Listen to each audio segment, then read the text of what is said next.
I'd like to thank you for your attendance here. I want to share something about Kubernetes. First, I want to announce that Huawei regard KubeGene. Today is the launching day for the KubeGene by Huawei, and I would like to share with you about KubeGene. I am Huawei past architect for Huawei, and we found that if we use container technologies to do gene sequencing, it is very easy and very convenient. So we create this cloud service for KubeGene. We're trying to develop ecosystems for genome sequencing using KubeGene. So that is how the name came into place. As you can see here, this is the agenda of my presentation. First, I would like to give you the background of our industry, how we do the genome sequencing, the introduction, the traditional solutions, why we use Kubernetes, and how we use Kubernetes to do the sequencing, and why we use Kubernetes to do the sequencing. And then we'd like to talk about the introduction of the open source. First, let me give you the introductions.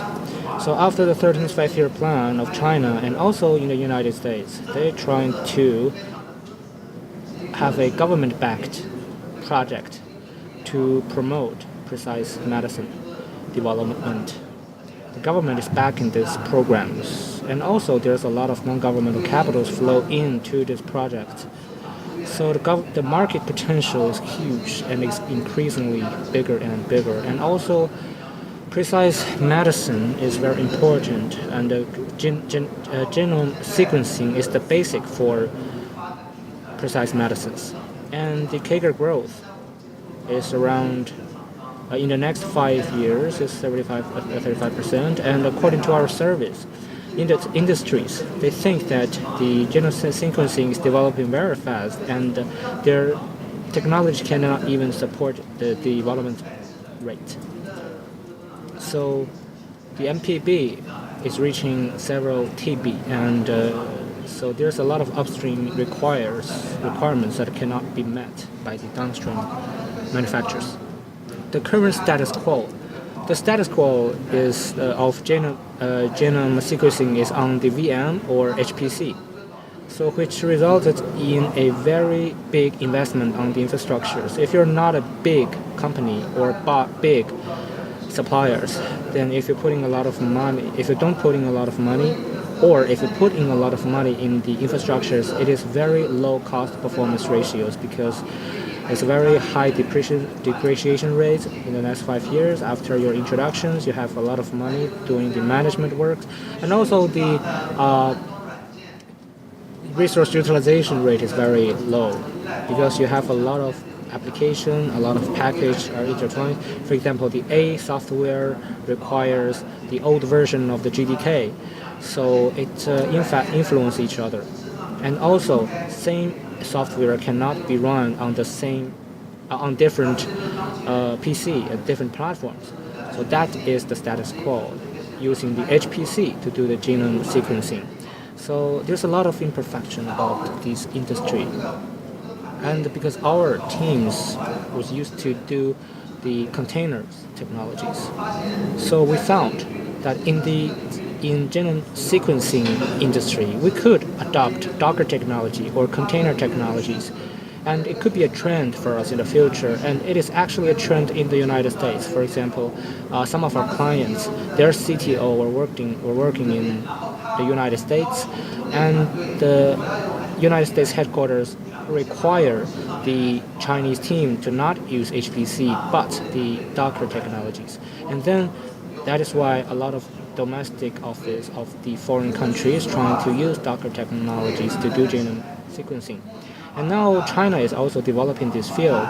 Huada, Beirui, Nohe, and Weilai and other companies are trying to dabble in the Docker technology to do the gene sequencing.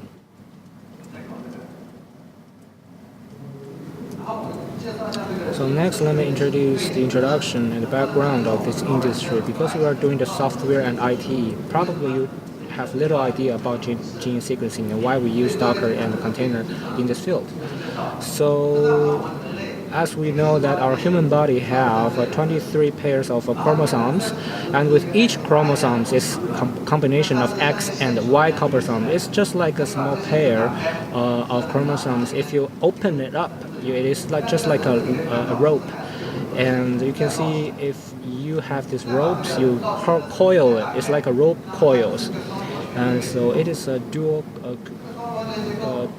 torques systems. And it was combination. These ropes was the combination of 2 or 4 different base pairs. So we know that different purines, A purines, T purines, G and C purines. So we have these 4 different purines, and that is the sequencing of our genes. So when we are doing the sequencing of the genes, what we are actually doing is to test the DNA of your cells. What is the sequence of your DNA of your cells? We have G, A, and T, and K.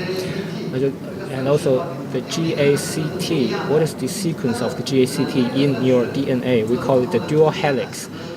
So basically they are the same. There are small differences, and that dictates the difference of your hair colors, of your pupil colors. So the purpose of the gene sequencing is to find out the order of the ATGC purine and the length of the ATGC. So we have base pair. You can see we have 3 billion base pairs for each human body, and you have these yay big human base pairs. And we are using Sanger sequencing. It is a very traditional way to sequence your genes because it's a 3 billion length, and using one-by-one technologies to do the sequencing. So with it's very slow but very accurate. It's very, very slow, very, very costly because they spend a lot of time, very huge workflow. We have back then a Human Genome Project, HGP. There are 6 countries spending 10 years, spending a decade to sequence the 3 billion genome for the human body. So this is how they were doing the work. So if you're using Sanger sequencing, it is impossible for general public to do the sequencing. So then we have a second generation of sequencing technologies, because we already have the typical or standard human gene sequence. So the second generations of gene sequencing is to adopt another way, because we already have a standard. Then we have NGS sequencing. We'll first break the rope into small fragments and sequence them separately, because we have different ways of sequencing. And we have 3 billion sequence. We have 3 billion fragments, and then we put it into 300 groups. So using the NGS sequencing method, it is very fast and very high efficient. We can sequence 300 different fragments. So after we sequence the fragments, then we need to put it into big groups. Then we need to compare and contrast each fragment. As you can see here on the slides, we put it into fragments, we put the isolated DNA into fragments, and then we using a Python to do the sequencing. We put in 4G to do the sequencing, and then as you can see here, we want to repair it. So with each fragment, we are trying to find out where it is. With each fragment, where it is, what is the position of this fragment in the total isolated DNA, and then we are trying to repair the overall fragment and make it into a big group. So it is very fast, but we need to do a lot of computing during this sequence. So let me give you an example about the workflow of the computing. Let's look at the first row. This is the total length of the 3 billion BP, as you can see here. And after the sequencing machines, it separated into different fragments and with 300 BP. So where it is in the overall BP, we need to compare and contrast. And we found the position of this small fragment. We found the accurate position. After the mapping, we then do the overlapping. So as you can see, TGC on this part and the DTGC on this part is the same, then it is overlapping. So after we do the sequencing, we know the position. If you don't know the positions of this fragment, then it means that there are some fragment that was missed during this process. So this is actually the repairing process. So it is very lengthy. It is 3 billion BP, and with each fragment, after the sequencing machine give out each fragment, then each fragment have a 300 BP length. So if you think of it as a chopstick, then how long does this chopstick connect from top to end? Well, it is the same distance from Shanghai to Beijing. So you know that these chopsticks is overlapping. Otherwise, you don't know where these chopsticks fit in to the biggest chopsticks. So you need to have 30 different layers of chopsticks overlaps together to calculate the length of the overall genes. So it is a huge computing workflow. So let me summarize. First, we use the sample, we calculate the sample length, and then we use sequencing machines to put it into fragments. And then some pieces have deformation, some pieces have interference, then we're trying to repair that, and then we're trying to calculate the number of the pieces. It is very huge. So the features of these second generations of computing is that first there's a lot of duplications, because there's a lot of duplications of the fragments, and some second feature of the second generation computing is that sequencing is that some of the pieces are missing, and also some pieces, some fragments have deformation. Some other factors will cause the deformations, for example, bacteria. And also the fragments of numbers is very huge. So as you can see, if you think of it as a newspaper, we put it into shredding machines, into different shreds, and then we ask you to put the shreds back into a complete newspaper. So as you can see, the computing workflow is very huge. And here is the human body's complete sequencing. So normally there are 200 gigabits of our gene informations. We need to do the sequencing and do the computing, so that the figures and the numbers could only go bigger to 600 GB. So the one person's whole genome sample data file is about 200 GB, and then after we do the mapping, filter, duplications, alignments, and index, we use different applications to do the computing. Then we have the output data, which is mountains of data after this process. So for traditional solutions, this is a HPC traditional way to do the gene sequencing. Through HPC, using PBS softwares to set up on different nodes, and then the computings would run on different nodes, but they are using the VM, so there's no container isolation capacities for this PBS.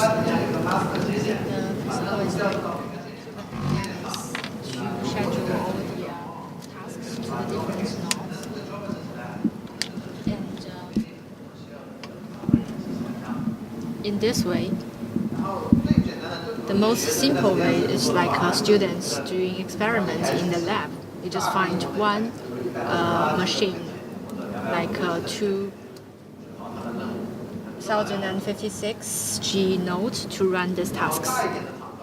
For larger factories, we have a cluster like this.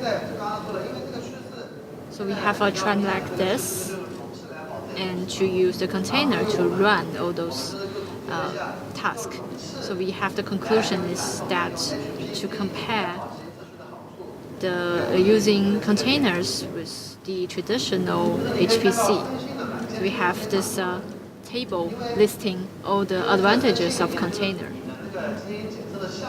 Because for different testing items of gene sequencing, for example, like tumor, the software you use is different from the one you used in testing the blood, which resulting that for traditional virtual machine, when you install the software, it will cost a lot of, and also you need to consider the version capacity to make sure that all the software can be installed in one node. And also it is not convenient to adjust the process. For example, if you already have a process, perfect process, and you release your paper, but other people cannot follow your process because they will cost time to install your process. And also the update of the isolated software,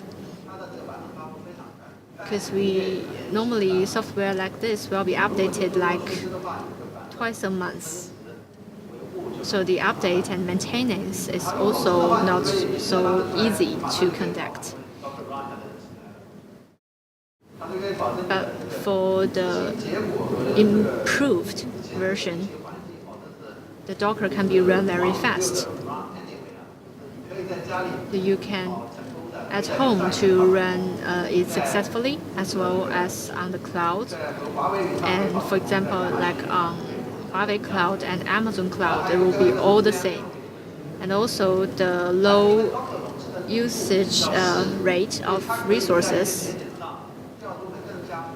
because it can be scheduling more effectively on one node. You can mix your tasks to balance the scheduling on the current nodes. That is an advantage of using container for gene sequencing. And here I would like also to introduce KubeGene, this using Kubernetes to do gene sequencing, the project framework. For the bottom, we use Docker to do the isolation, which is to solve the installation of software and overlapped deploy. And we use Kubernetes to solve the problem of scheduling.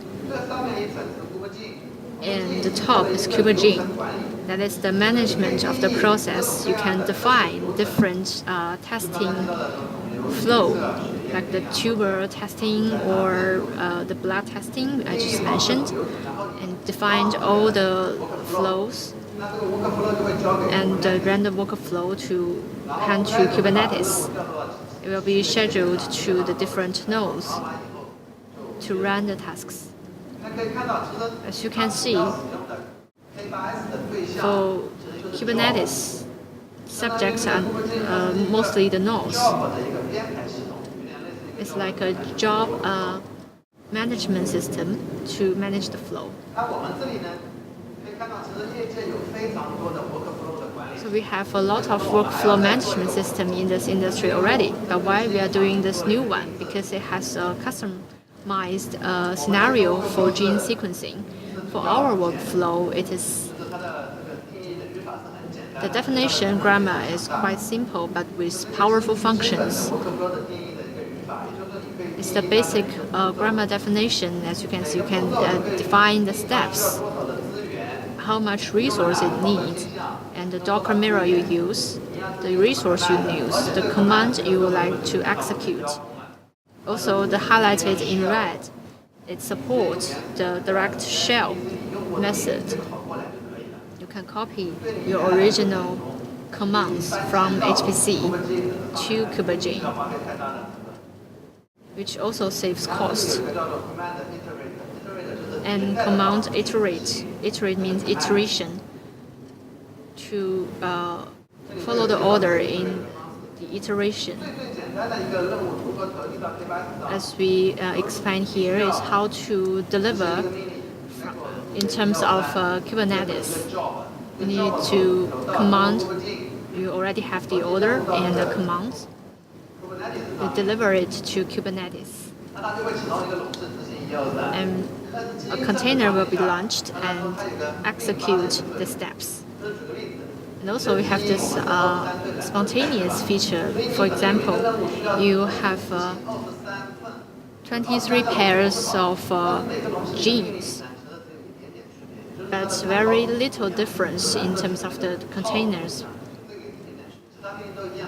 And all the rest of the commands are the same. So here we use the spontaneous grammar to achieve this results. So we define a grammar, have 2 or 3 variations, and you define the areas of the iteration. And via KubeGene, you deliver these tasks to Kubernetes to launch different containers to execute this job. And we have 3 variations. You can see the task here is AEAO, B, BO, C, and CO. That is how we run the task. You can handle all the complex scenarios in gene sequencing. Here is a detailed example of the grammar. You can see for the latter one is via iteration. You define the areas, and here to list all the combinations. List them all, and from the 2, you can, from this command, multiplied by its iteration. So KubeGene supports this 3 grammar. Basing on your original scenario, you can find the most suitable one. If you list them all, you can just copy-paste. If with variation, you can also copy the variation here. It's very easy to transfer the original scenario.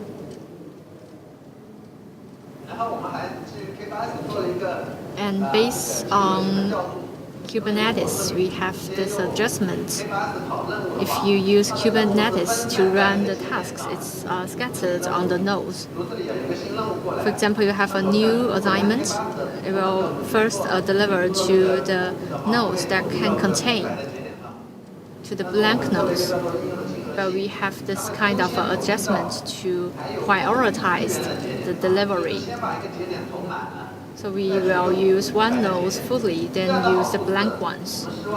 So in this way, we want to save the resources, save cost, and also with the scalable strategy, also to save and make the use of resources more effectively. We have this auto-scaler plug-in.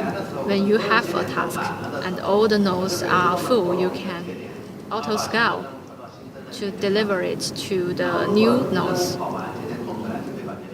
and delete it when it's not needed anymore. That is to use during the rush hour of your business. For example, we recommend as Huawei Cloud to customers, although you have a fixed node, if you have a rush hour, you can also make it more flexible. But there is a limit for the nodes. Just like the traffic data you use for 4G on your mobile phone. It's better for you to set up this kind of limits. And at the same time, we have a dynamic concurrent feature of KubeGene, which means that before your first step, you do not know the volume of the concurrent on the second step, and that is why we do not use Airflow or other framework. That's why we developed KubeGene, this framework. You can see the scenario is like this. The first step, you divided this data of your file. So how much you have, you do not know the exact volume of the data. And so every time you cut it into a a share or a piece. So all of them are the concurrent. You do not know the exact volume. That is what we offer for KubeGene, for gene sequencing.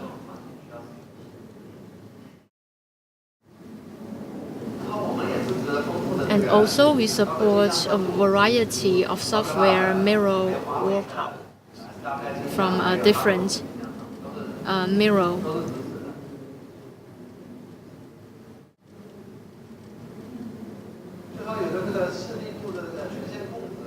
And last is the regulatory permission, which is relatively important. Why is that? Because for traditional HPC, for one company or a team, you have many developers. They have this authority control.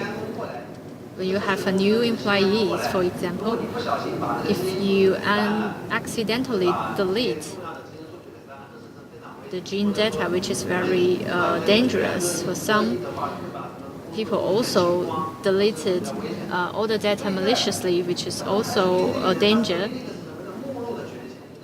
So traditionally we use this catalog authorization to control whether some people could manage a certain amount of data. But with a container, it's different. The user of root can log to all the shared areas. It is based on Kubernetes authorized control, which means everyone has this kind of shared storage. You can only mold yourself, your own one, but not your colleagues.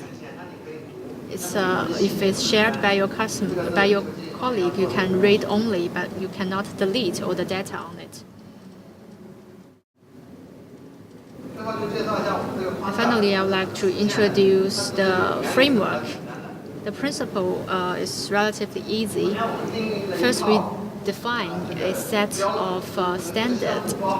So this project includes a set of concepts, means tools, and consists of the workflow and the execution of the workflow. For example, the tumor test is a workflow. You can, for user A is running this task is execution A. So one workflow will have a few executions. And we also offer the CI command, which is similar to the old system. We created based on user experience. So the basic framework is like this. We have a workflow description file. Via KubeGene CLI, we have a puzzle to analyze the process and create execution object to deliver it to the box. And for etcd, it have different objects. And after receive, we have a DN engine called KubeDAG. It's an engine for the scheduling of the tasks. After receiving the object, it will execute all the jobs. And for the detailed, it will dispatch different API of the jobs. So the current API is from Kubernetes. So in our product, we achieve Spark API, which means that you can use Docker job, and then you can run Spark job, and in the future you can run other kind of jobs. So when it comes to open source, we only have Kubernetes plugins. And this is KubeGene 3 basic concept: tools, execution, result, and process. When it comes to tools, any sequencing task can be supported. And when it comes to workflow, it is the combination of each sequencing tool and the dependencies. For example, if you want to screen the tumors, or there's a variant, which is the name of your samples.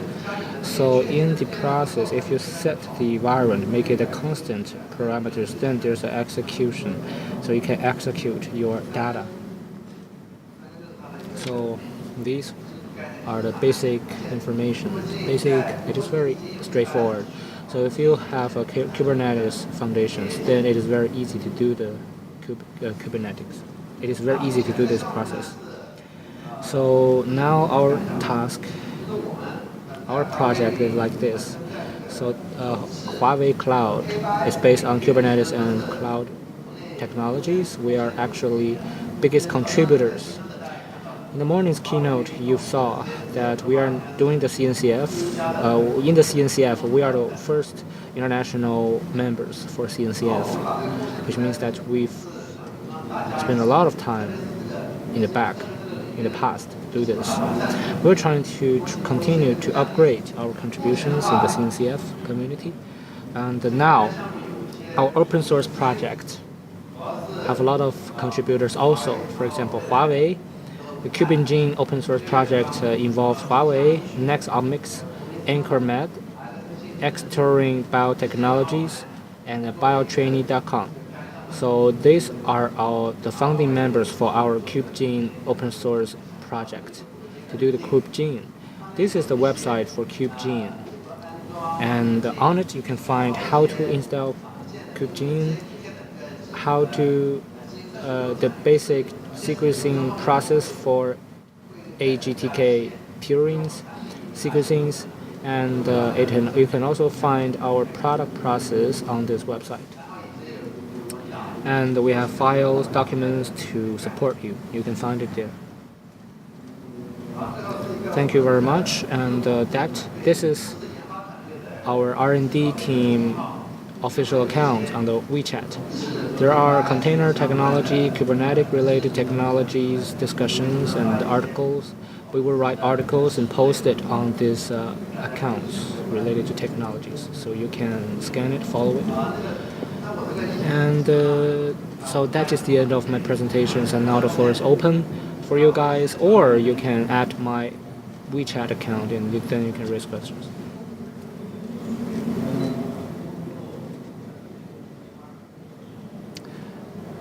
The audience is not using microphone, interpreter cannot hear.